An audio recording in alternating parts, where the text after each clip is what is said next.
দিয়ে দেবো একটু পাউডার, আর দিয়ে দেবো একটু পাউডার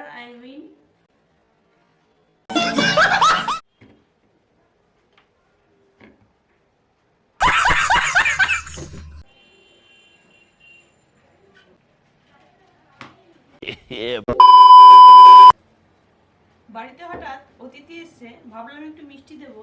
ফ্রিজ খুলে দেখি একদম ফাঁকা। কি আর করি, মাথায় কোনো বুদ্ধি আসছে না। চট করে মনে পড়লো ব্রেডের কথা, ঘরে কিছু ব্রেড আছে। চলুন আজকে ব্রেড দিয়ে একটা মজাদার মিষ্টি তৈরি করে দেখাই। এরকম একটা ব্রেড নিয়ে নিয়েছি। ব্রেডটাকে আজকে একটু ব্রাইডাল মেকআপ দিয়ে সুন্দর করে চটকে চটকে মেখে একটা সোনালি কালারের মিষ্টি তৈরি করে নেবো। চলুন তাহলে ভিডিওটা শুরু করি। ব্রেড হচ্ছে আজকের হিরো, তাই ব্রেডগুলোকে কিন্তু খুব আলতো হাতেই ছিঁড়তে হবে। এমনভাবে ছিঁড়বেন না যেন দেখে মনে হয় ব্রেডের ব্রেকআপ হয়ে গেছে। এবার আমাদের হিরোর মেকআপ শুরু করতে হবে, তাই প্রথমেই দিয়ে দিচ্ছি 1 চামচ মতো ঘি, আর দিয়ে দিচ্ছি 2 চামচ মতো গুঁড়ো আমুল দুধ। এবার কিন্তু দুধ দিয়ে ব্রেডটা খুব ভালোভাবে মাখতে হবে। এতটাই শক্ত করে মাখতে হবে যেন ডোর বদলে পায়েস না হয়ে যায়। হিরোকে কিন্তু খুব ভালোভাবে এইভাবে চেপে চেপে মাখতে হবে, আর দুধের পরিমাণটা এমনটাই দিতে হবে যেন ডোর বদলে পায়েস না হয়ে যায়। হিরোর মেকআপ কিন্তু কমপ্লিট হয়ে গেছে, দেখুন কতটা স্মুথ হয়ে গেছে মেকআপটা। এবার কিন্তু ছোট ছোট গোল গোল করে আকার দিয়ে নিতে হবে। দেখুন সব পান্তুয়াগুলো কিন্তু খুব সুন্দরভাবে তৈরি করে নিয়েছি। এবার কিন্তু মেকআপের পরে একটু ব্লাশার দিতে হয়, এবার ব্লাশ দিয়ে নেব। এবার কিন্তু মেকআপের পরে একটু ব্লাশার দিতে হয়, এবার ব্লাশ দিয়ে নেব। সাথে থাকুন, দেখতে থাকুন।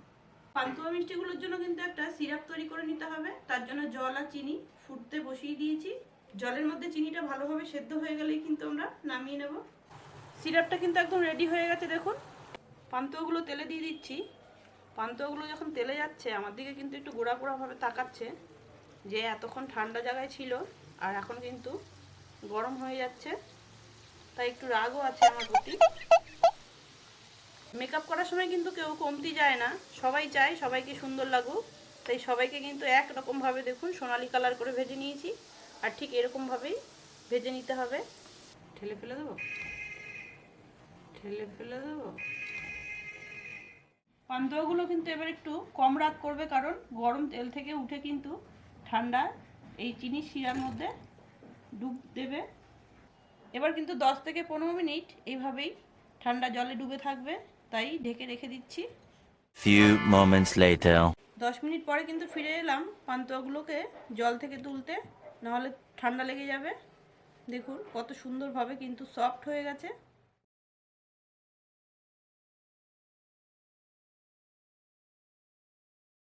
খেতে কিন্তু অসাধারণ হয়েছে।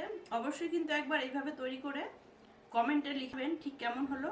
আর লাইক কমেন্ট শেয়ার না করলে কিন্তু পান্তুয়াগুলো আবারও এই চিনি শিরার মধ্যে ডুব মারবে। চলুন তাহলে ভিডিওটা আজকে এই পর্যন্তই রাখছি। खत्म। Bye bye, tata, good bye.